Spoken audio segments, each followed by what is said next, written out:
Dr. Lisa D'Ambrosio. She's a research scientist at MIT Age Lab.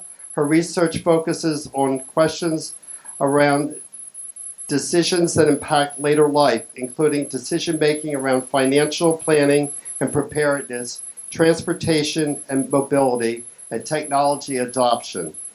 Research work includes study of people's visions of themselves as they age, and research on caregivers' interest in adopting new technology. She's the co-editor with Dr. Joseph Coughlin of Aging, American Transportation, Personal Choices and Public Policy. Prior to going to MIT, Dr. D'Ambrosio was research analyst with the U.S. Department of Transportation, the National Transportation Systems Center, and she earned her PhD in political science from the University of Michigan, Ann Arbor, and her AB from Boston University. It's my pleasure to introduce Dr. Lisa D'Ambrosio.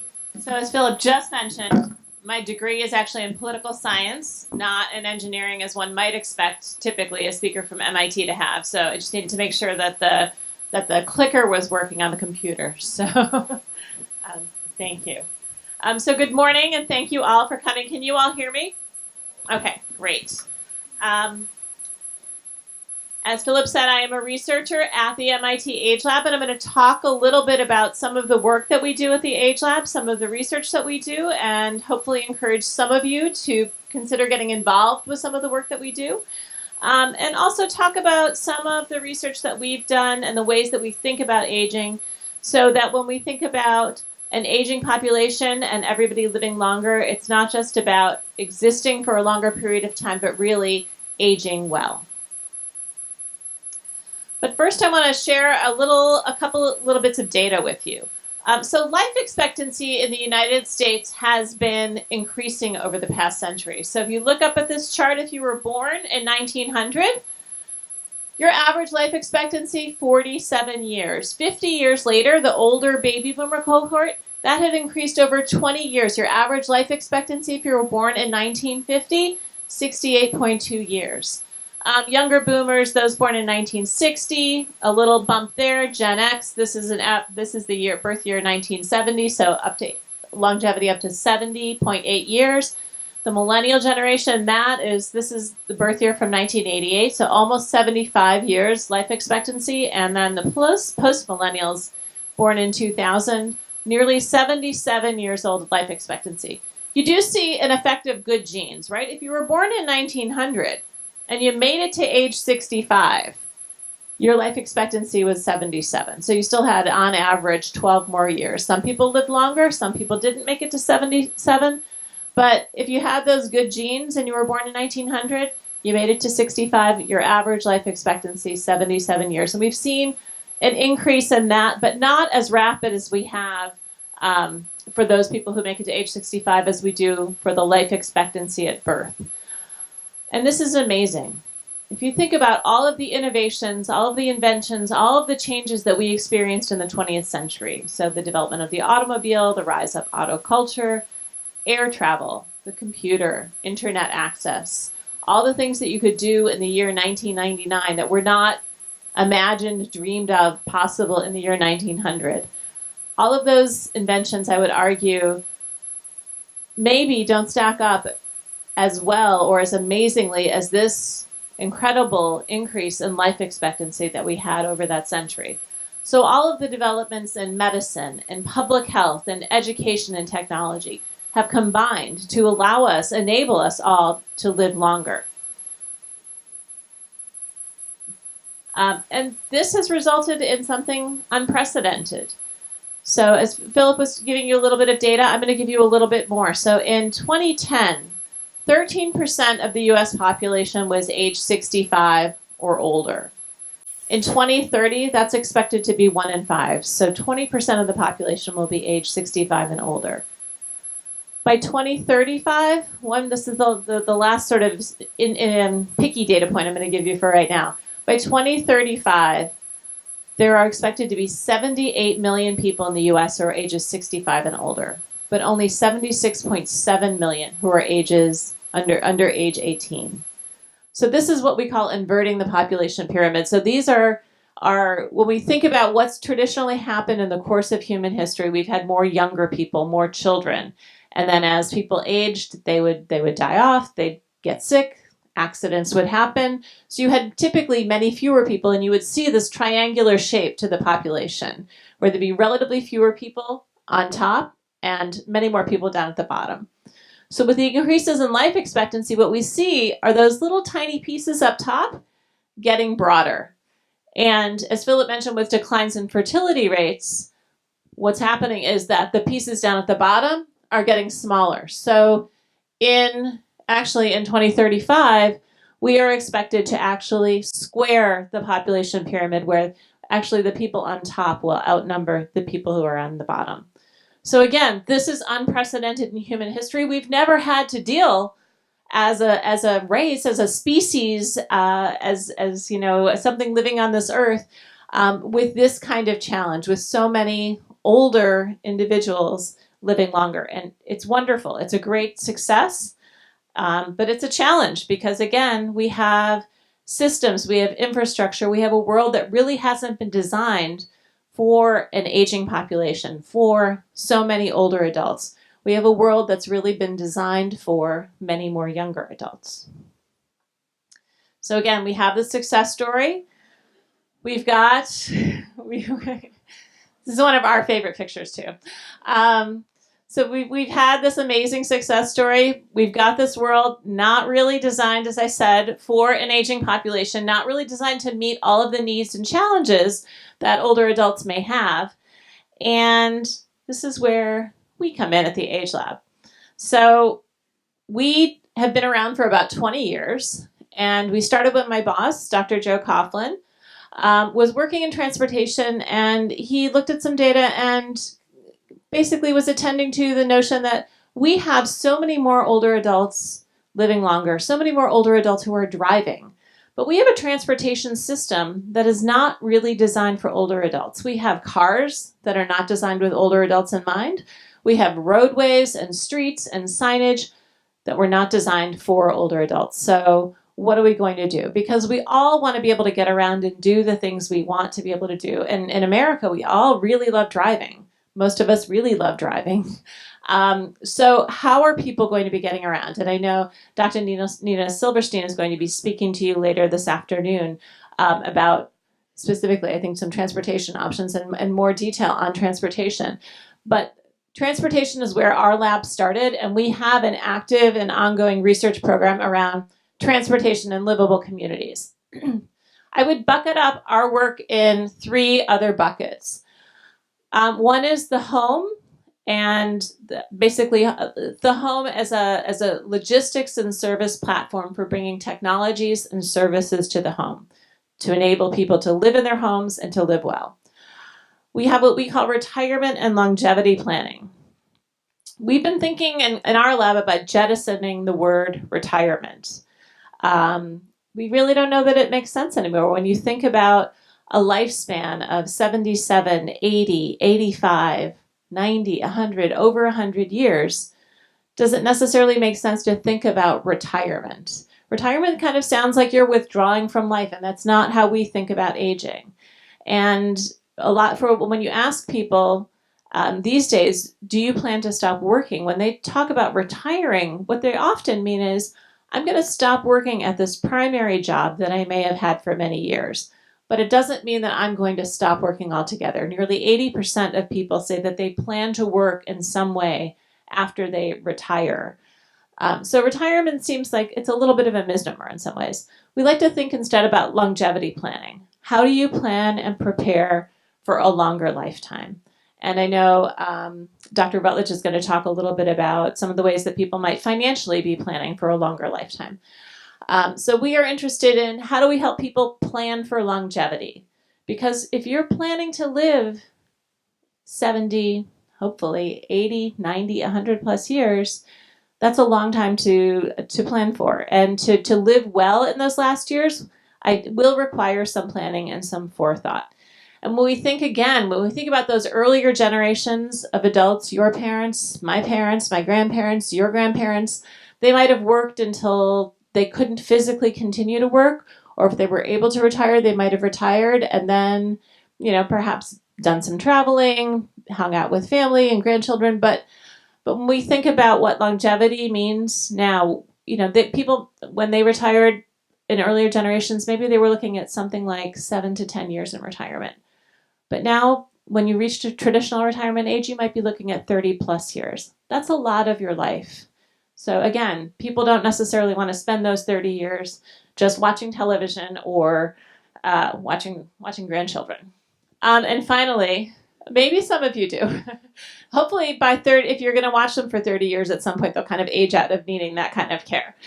And then finally, we are interested in caregiving and well-being. So one of the other challenges, again, as we live longer, is that there's a greater need for care, because if you need care, typically people's first preference isn't to, I want to go into a nursing home so I can get care. Most people want to stay at home, receive the care that they need, ideally from family members. If they can afford it, they might have paid care, but again, caregiving is a big challenge for an aging population. How do we ensure that older adults get the care that they need and that families want to provide them? So as I mentioned at the Age Lab, we are rethinking what it means to age and what it means to age well. And again, previous generations, if you think about what they had, they might have been expecting, once I retire or stop working, maybe I'll be, here for another 5-10 years. If I've got the good genes, maybe longer. But the expectation was your health's going to decline. You're going to kind of gradually withdraw from life. You're not going to be able to get out and about as much as you did.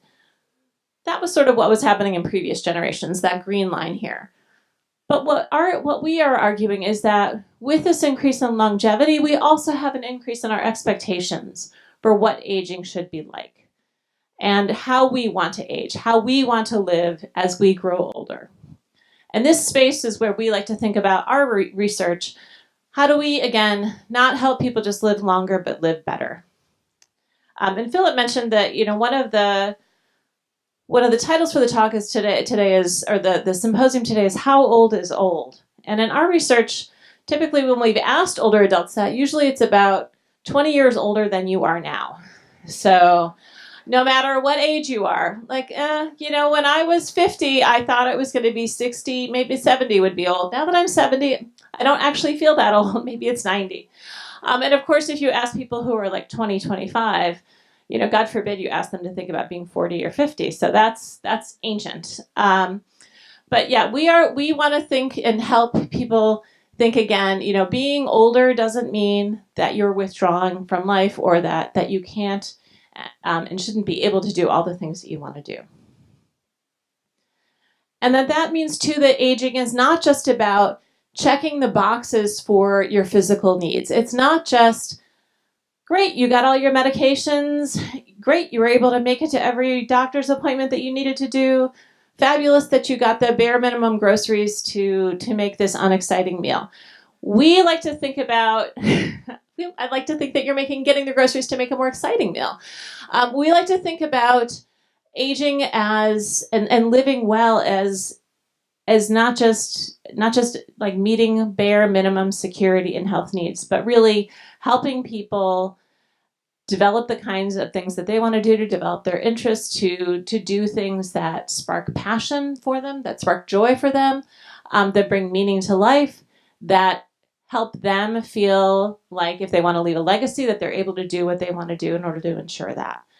So when we think about aging, we want to move away from just thinking about a health model where it's just about, are you well enough to do X, Y, and Z?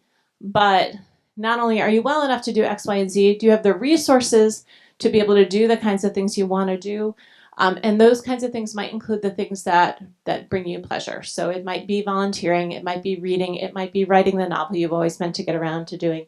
It might be spending time with family. It could be any and all of those things. But those are the kinds of things, those are the kinds of activities that ultimately, when we think about aging, and when we think about what it means to lead a rich life, to lead a good life, those are the kinds of things and that quality of life that we want to be able to bring.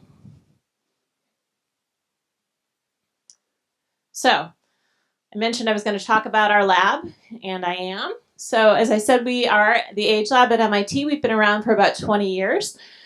We started in transportation, so we have still an active research presence there, and we've got some cars. So this little picture down here is our Miss Daisy driving simulator, and I overheard somebody talking as I was looking through my slides who was talking about her husband, who I think used to drive some people locally, and he said he was driving his Miss Daisies, and that is our Miss Daisy, the driving simulator. So this is a full cab VW Bug. It has no engine in it. It's got a motion base, though. It's got now 360 degrees of screens around it. So you get in, and it's like being in a giant video game. I wouldn't recommend it if you get at all motion sick, however. So the car moves a little bit, but it's not quite like real driving.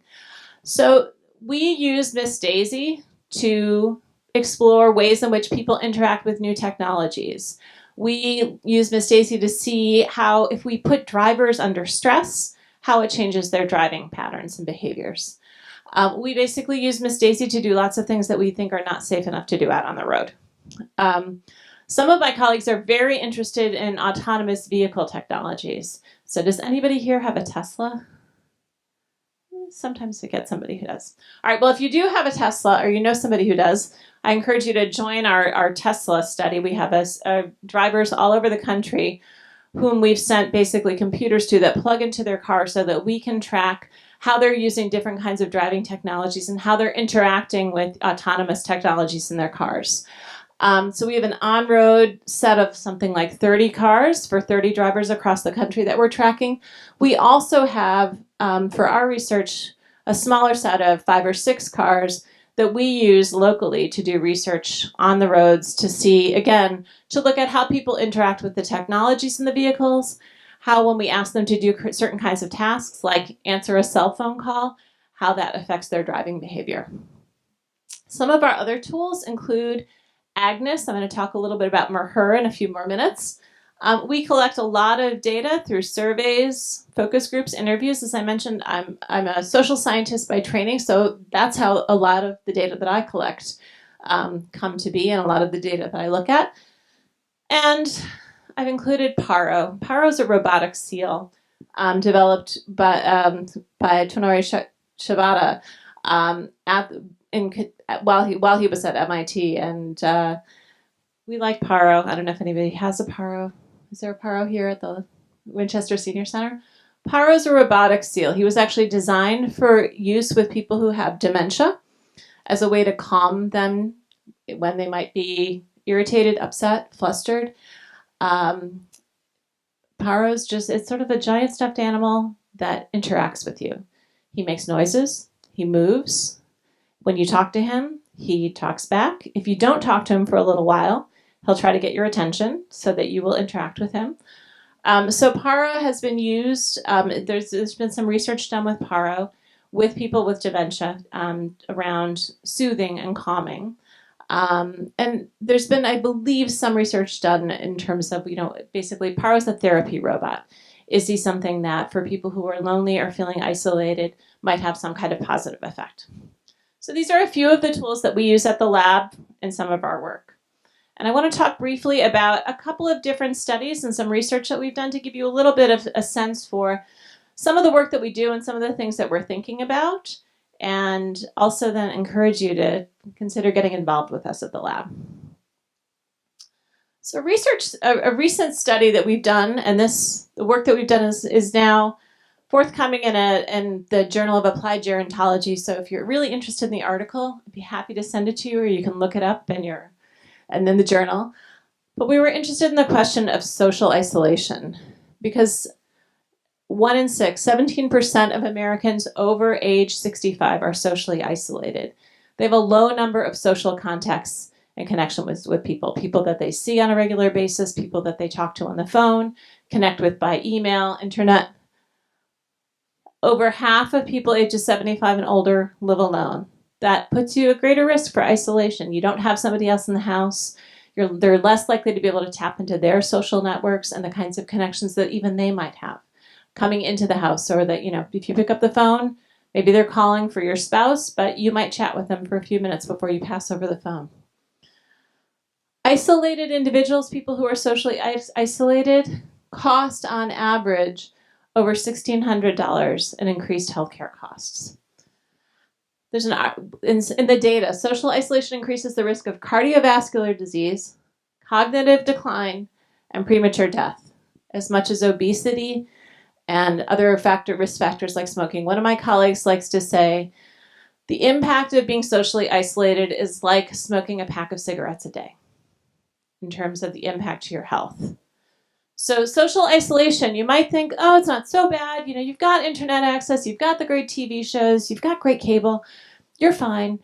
But social isolation has a significant impact on people's health.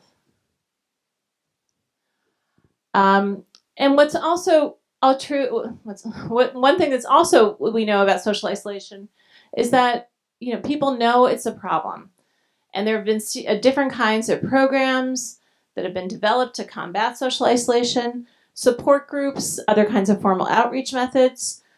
However, there's not a lot of evidence that these are particularly effective. One study found that just about a third of social programs that are designed to combat social isolation actually work. And it's not clear exactly what works. Is it sending somebody to the home? Is it bringing people from their homes to a different location? Is it having people join groups? We're not sure exactly what it is about some programs that makes them more effective compared with others. What we were interested in was looking at the impact of a different program. And we were interested in something called Silver Sneakers. So Silver Sneakers is essentially a fitness program that's available as part of some Medicare Advantage plans. And if you're in one of these Medicare Advantage plans that has Silver Sneakers as a benefit, you basically get a free gym membership. So local gyms that offer Silver Sneakers programs, you can join them for free. Silver Sneakers also has a series of classes that are especially designed for older adults. They've got some cardiovascular classes, they've got some swimming classes, I think they've got a yoga class. So there's basically a curriculum of classes that are specifically designed for older adults under the Silver Sneakers banner. So we were interested in what's the impact of being a member of Silver Sneakers on social isolation and on health. And what the criteria were for membership, active membership, was you had to have gone to the gym once in the previous 30 days before you participated in the study. So we weren't looking for the hardcore gym members here that, you had to go 5 days a week, 7 days a week, nothing like that. Like maybe you'd gone to the gym once. We didn't even care what you did. Maybe you just walked into the gym to get a cup of coffee. We weren't interested in that. We just wanted to have you say, I went to the gym. So they had to have gone once in the previous 30 days. And we compared people who were members of the Silver Sneakers program who said, yeah, I checked the box, I went to the gym once, compared to people who were not members of this program. And what we found is that people who were members of Silver Sneakers, they did have higher levels of physical activity than people who weren't members, but they were less socially isolated than people who weren't members. And they were healthier than people who weren't members. And being physically active, so even that once a month gym minimum that we had enforced, meant that their physical activity levels meant that they were less socially isolated. So when we looked at the impact of membership, we saw if you're a member, just by virtue of being a member, you experience less social isolation. We don't know exactly why that is. We don't know if it's the people who join are just, they're joiners and they join everything. So they're less socially isolated because they join everything that they can possibly join. We suspect that the people who are members, they might be more motivated to engage in physical activity. It doesn't explain a priori why simply membership in the organization leads to an improvement in health. It could be that, we control for other conditions, so it's not necessarily that they're healthier a priori. So what we see is that simply by joining this group, there's an uptick in physical activity, but there's a positive effect on social isolation. People are less socially isolated. Social isolation is different than loneliness. You know, you've experienced the feeling of being lonely in a crowd. Isolation is kind of the objective measurement of how many contacts do you have with other people. Loneliness is, how do you feel? Do you feel like you have connections to other people? They're different and they're distinct. If you can affect social isolation, you might be able to affect loneliness, but not necessarily. I might be able to bring you into contact with all kinds of different people. So you might not be socially isolated, but if you don't feel like you've got anything in common with them or something to talk about, you might still feel lonely. But still, what we do see is that people who were less socially isolated were less lonely. And what we also see is that loneliness and social isolation have independent effects on health. So the people who were less socially isolated, the people who were less lonely, also tended to be in better health. So when we think about quality of life, when we think about what it means to age well, we think a lot about the importance and the significance of social connections. Not just because, yes, you want to maintain those, that it makes you happy, but also it affects your health. It affects your physical well-being. They're connected. So social isolation is a significant problem, a significant issue among older adults. And, you know, if you think about your presence here, think about the number of people you've come in contact with, the number of conversations that you've had in talking to vendors or stopping to pick up a coffee or a pastry. All of those things are good for you. So you've done some great things for your health today. Maybe you aren't going to the gym. Maybe you will later after the symposium. But, you know, you can say, oh, I was less socially isolated today. It's a plus factor for my health. I am not recommending that you substitute this for actual physical activity or tell your doctor that just because you went to the coffee shop and had, you know, brunch with all of your friends, that substitutes for the gym. So I'm not advocating that. But I am advocating for maintaining social connections as an important piece of not only maintaining your physical health, but your cognitive health and your happiness. So I mentioned AGNES.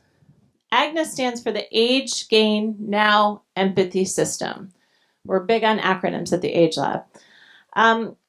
So, as I mentioned, what's unprecedented about this aging population is that we've never had to experience it before as a species. So we have all kinds of systems, products, places, spaces that are not really designed with an aging population and with older adults in mind. And AGNES is a way for us to help designers, engineers, company executives, younger adults think about and experience what it might mean or what it might be like to feel older. So AGNES is designed to mimic a series of anatomical and physical changes that typically happen as we age. And so I'm going to walk you through some of what happens to somebody who's putting on an AGNES suit. There's a neck brace that reduces cervical rotation. Earplugs limit hearing. There are elbow, wrist, and knee braces to reduce people's joint mobility and increase the feeling of stiffness. Gloves that reduce tactile sensation. We've also added weighted gloves, so they don't necessarily mimic exactly what it feels like to have arthritis, but they do help provide an experience of fatigue that people might have after engaging in certain kinds of activities. We've got shoes with foam on the bottom to create some imbalance when walking. So if you have any sense of neuropathy, that foam helps give younger adults or designers some of that experience of not feeling fully steady on your feet. And so AGNES is actually built underneath this suit. There's a harness, a climbing harness that people put on. And there are bands that link into that harness from your hip to the back of the shoe and from your hip to your wrist. And that reduces your flexibility. It reduces your range of motion. It reduces your stride length. And we top it all off. It's so special. We top it all off with a helmet that also has straps that lock into that harness. So it induces some spinal compression. It makes it a lot harder to stand up straight. So again, it's not necessarily that, you put on AGNES and you become 75 years old. We don't have anything like that. But what Agnes does, we like to think about it as if you woke up one morning and all of a sudden everything went wrong and nothing worked anymore.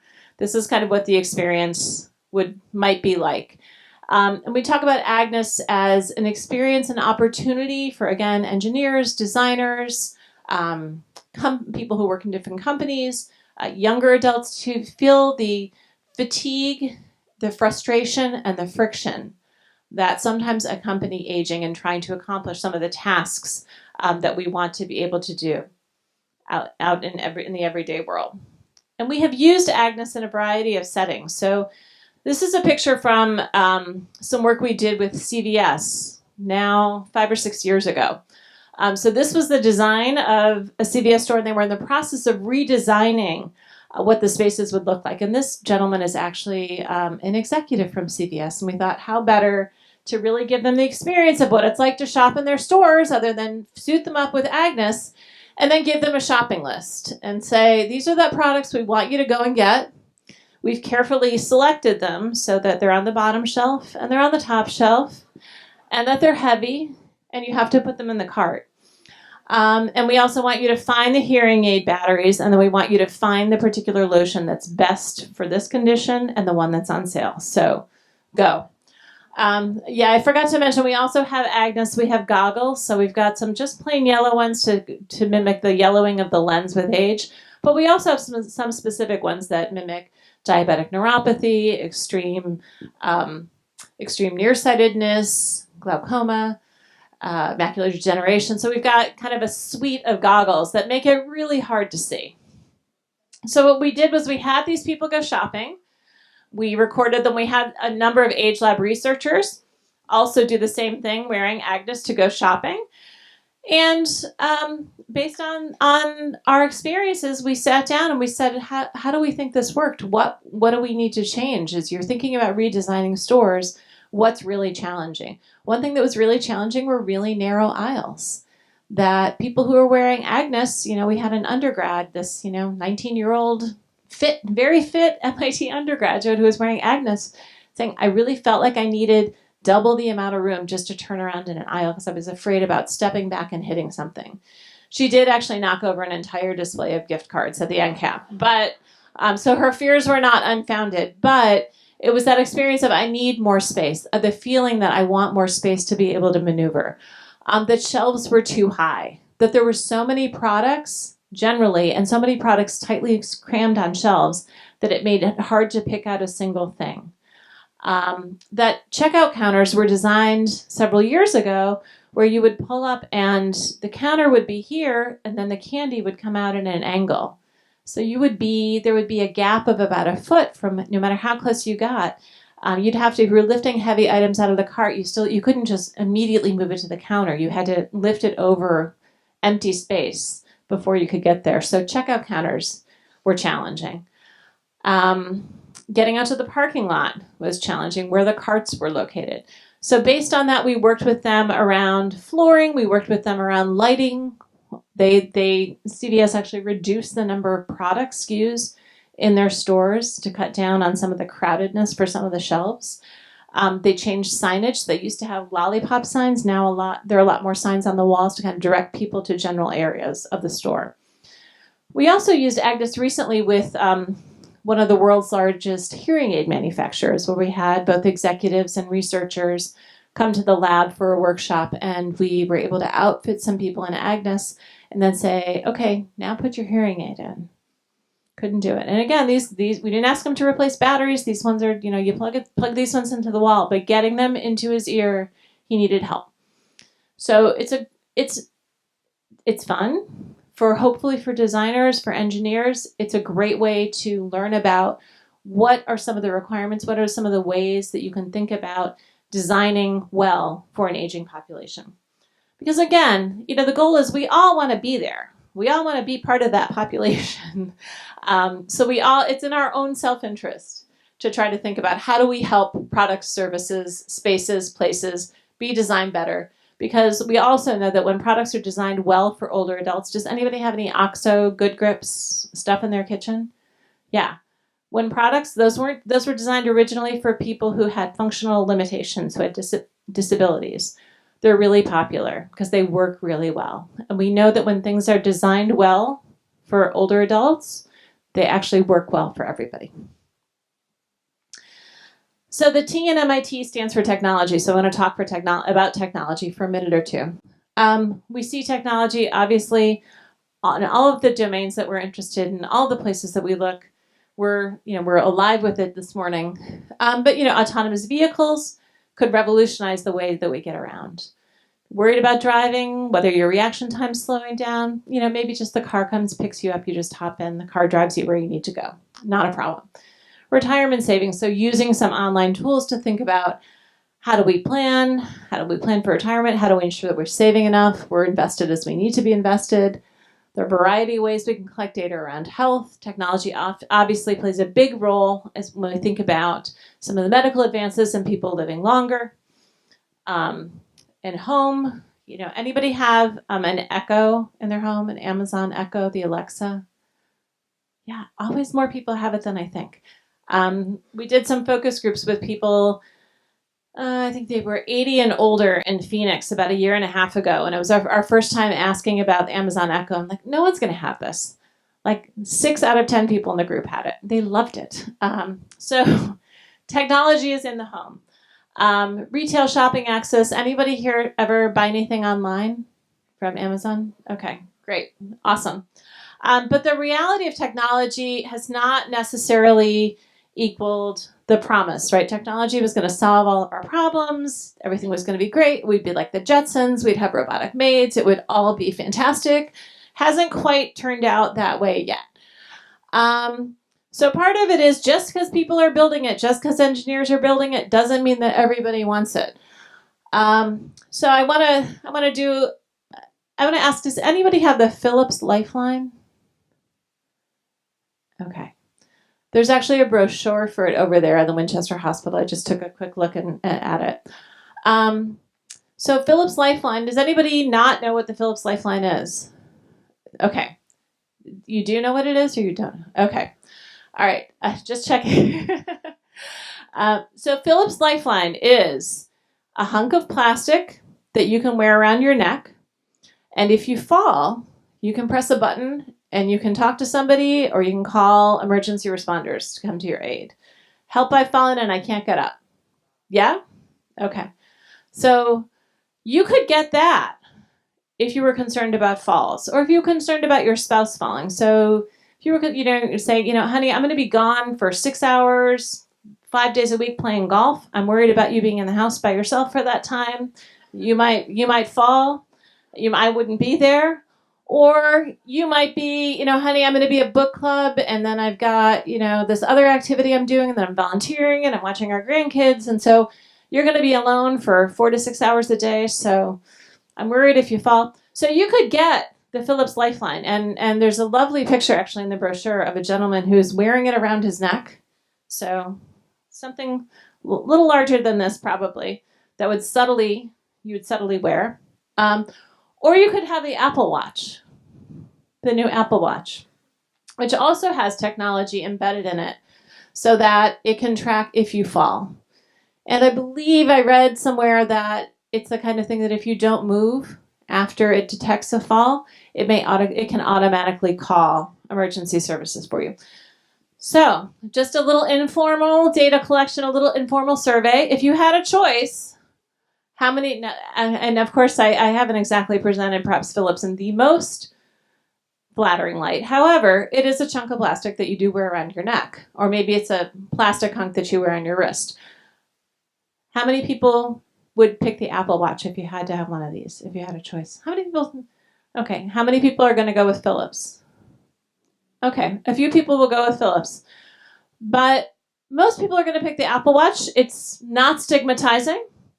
Lots of people have the Apple Watch. It performs multiple functions, not just one thing. And it looks kind of cool. So when we think about why people are using technology, and we think about technology that's designed for older adults, older adults are like younger adults. We like technologies that don't single us out as perhaps needing help or in need of support. We like technologies that look cool, that do things. So when we think about designing things, yes, the fall system is a really important issue. It's a really important piece of technology, but this doesn't necessarily seem appealing to a lot of people. Something that's integrated into a device or a technology that doesn't stigmatize, that is subtle, but does the job, much more appealing. Another example I want to just touch on briefly was one of my colleagues was interested in service innovation. So, has anyone ever taken an Uber or a Lyft? Excellent. So these sharing economy services, the things that you can just pick up your smartphone and access with a couple taps, are one way that we are thinking about how we can extend people's abilities to live at home safely longer. That you could potentially bring in a whole host of services to your home via smartphone to basically enable you to do what you need to do. You can have your groceries brought in, you can have some pre-prepped meals that maybe you just have to heat up or throw in, according to the commercials for Blue Apron, you just put it in a pan and then it's magic. So you could have that. You can have, if you needed care, you can have Honor send you caregivers that are vetted through their system. Uber or Lyft to drive you around. You need a bookshelf assembled. You need a piece of furniture moved. Just call TaskRabbit. They'll send somebody over to take care of that. And then Clean is actually a European company, but they do on-demand laundry sustainably and greenly. So one of the things that you could think about is sharing economy services like this offer an alternative, for example, potentially for some people, of moving into assisted living if you needed more care or more support. So one of my colleagues did a little thought experiment where she looked at what if you used these services on average for a month, a certain number of times to do X number of tasks, to do your grocery shopping, to do some meal prep, certain hours of care. How does that stack up to the cost of assisted living? And in an area like the Boston area, which tends to be pretty expensive, it's less expensive if you can bring this basket of services in, on average. There are questions about access, right? We live in an area which is it's heavily populated. We have access to a lot of these kinds of companies and services that are offered. In some places, in rural areas, they're less likely to be available. So we're at an advantage for there. But that is one way that we are thinking about. And again, when we think about the home as a platform, you may want to stay at home, but you might just want to have more of these kinds of services brought to you. So we asked our lifestyle leaders panel, who are people ages 85 and older who come to our lab every other month in Cambridge to participate in research. We asked them about their interest in using of sharing economy services.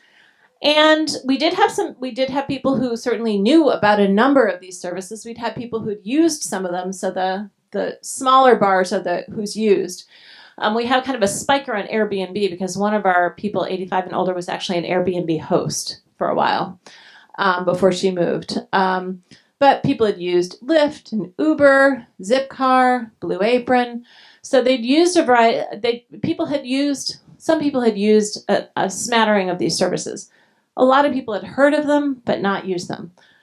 There were issues about, can I afford it? Is it too expensive? Will I be able to access it? So most of the people in our groups have smartphones, but not everybody has a smartphone. Some people have flip phones. Some people don't have mobile phones. So if you don't have that smartphone, though, it's really hard to access these services. And then there were concerns about issues over independence and control.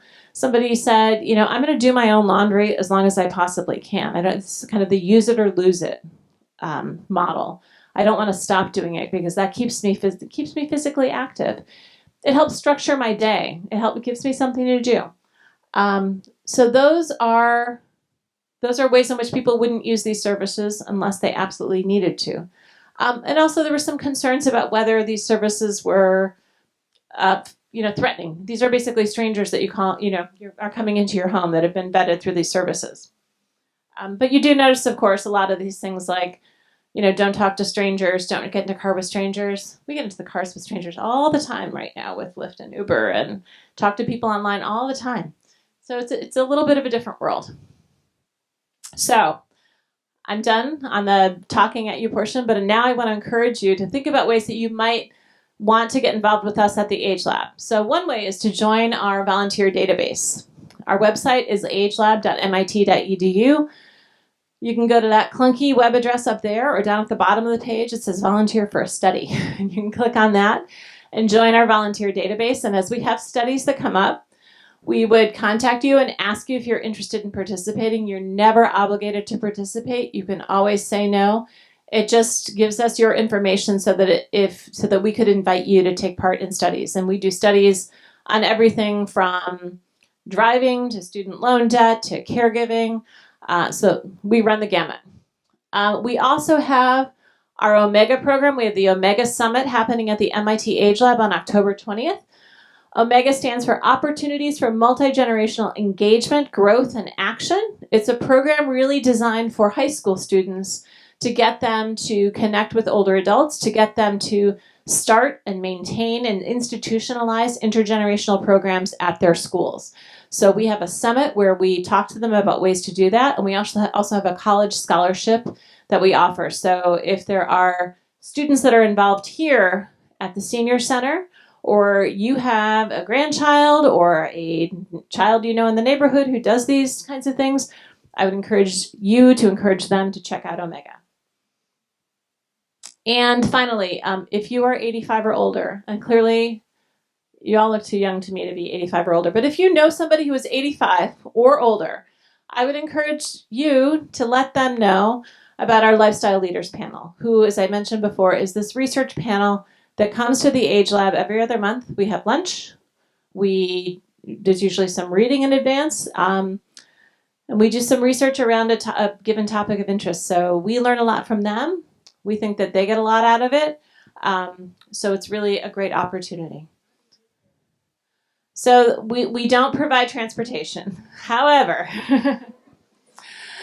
there's the ride, there's Uber, there's Lyft. And Dr. Silverstein's going to be talking later today, so she may have some suggestions about ways that you can get to Cambridge. Or, again, we can kill multiple birds with multiple stones here. So if there's some drivers here, 85 and older, we do offer parking. You might make a new friend in carpool.